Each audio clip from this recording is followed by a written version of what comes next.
டே ஒன்ல இருந்து என் கூடவே நின்னது என்னோட ரசிகர்கள் தான்.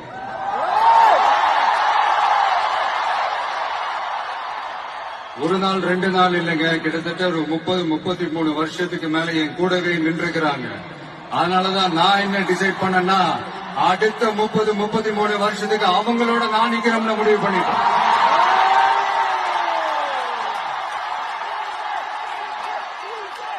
எனக்குன்னு ஒண்ணுனா வந்து தியேட்டர்ல நிக்கிறாங்க, நாளைக்கு அவங்களுக்குன்னு ஒண்ணுனா அவங்க வீட்டுல போய் நிக்கணும்னு நான் முடிவு பண்ணிட்டேன். இதுதான் காரணம். எனக்காக எல்லாத்தையும் விட்டு கொடுத்த என்னுடைய ரசிகர்களுக்காக நான் சினிமாவையே விட்டு கொடுக்கிறேன். இந்த விஜய் சும்மா நன்றின்னு சொல்லிட்டு போறவன் கிடையாது, நன்றி கடனை தீர்த்துட்டு தான் போவான். Download ShareChat.